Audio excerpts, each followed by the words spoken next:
दिल्ली की जनता के लिए डीटीसी बहुत जरूरी है और डीटीसी ही जरूरी है, क्योंकि ये लोग पूरे दिन अपने काम पे जाने वालों को, सरकारी जाने वालों को, प्राइवेट सेक्टर में पूरे दिन उनको ढोते हैं, पूरे दिन काम कर। भाई इनको फैसिलिटी दें, इनको फैसिलिटी देंगे तो जनता को फैसिलिटी मिलेगी, ये अच्छा काम करेंगे।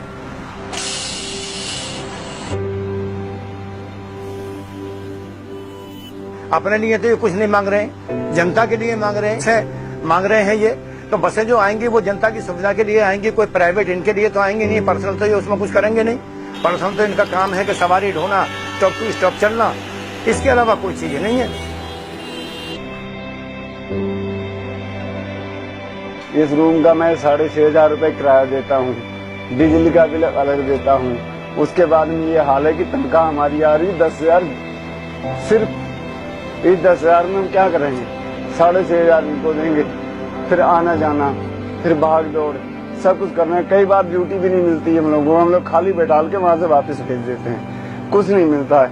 इतना कुछ करने के बाद में हम लोग कुछ क्या मिल रहा है हमको? बाहर से आके यहाँ पे किराए पे रह रहे हैं, कोई तनख्वाह नहीं मिल रही है। ये मम्मी पापा मेरे साथ में रहते हैं, कुछ नहीं मेरे पास, कुछ नहीं दे रहा। ये विभाग इतना बुरा हाल कर दिया, मैं आत्महत्या करने की सोच रहा हूँ। मैं कुछ सोच रहा हूँ मैं मर जाऊँ और डिपो के सामने जाकर मरूँ। जब मेरा बेटा सुबह 4 बजे उठते हैं और तैयार होते हैं, मैं खाना बना के देती हूँ, टिफिन लेके जाते हैं, भागते हुए जाते हैं, ड्यूटी छूट जाएगी।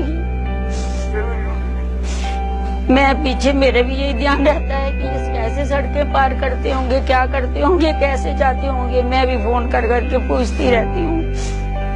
फिर पूछा जाता है 1 घंटे बाद, नहीं मम्मी अभी मेरा नंबर नहीं आया।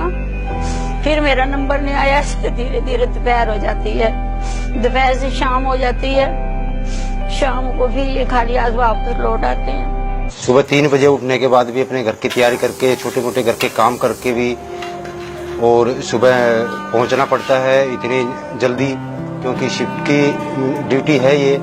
और उसके बाद भी खासकर कॉन्ट्रैक्टर कर्मचारी इतनी दुविधाओं के बाद पहुंचने के बाद भी उसकी ड्यूटी की गारंटी नहीं है।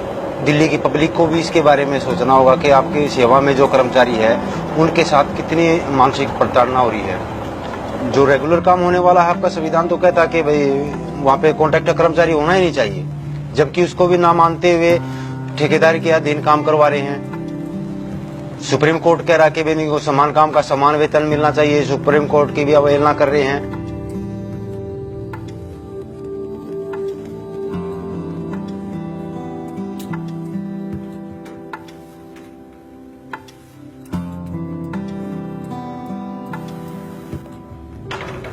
मेरा नाम देव कुमार है और मैं डीटीसी के अंदर कंडक्टर हूं।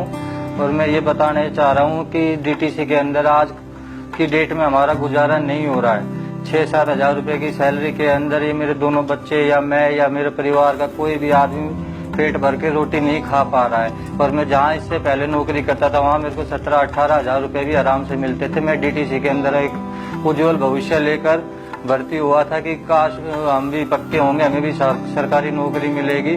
लेकिन हालात ये हो गए कि आपके अंदर मैं अपने परिवार का पालन पोषण नहीं कर पा रहा हूँ। आप देखो मेरे घर के अंदर मैं पिछले 8-10 साल से डीटीसी के अंदर काम कर रहा हूँ और अपने घर पर एक बार भी सफेदी तक नहीं करवा पाया हूँ, नहीं मैं अपने फर्ज का भी काम करवा पाया हूँ। दिल्ली सरकार को हमारे लिए कुछ करना होता डीटीसी डिपार्टमेंट के लिए, तो उन्होंने समान काम समान वेतन तुरंत लागू कर देना चाहिए था, मगर उनकी करने की नीयत नहीं है। और उन्होंने जो किया है वो सभी के सामने है कि प्राइवेट सेक्टर में बसें बढ़ा रहे हैं। हमारी डीटीसी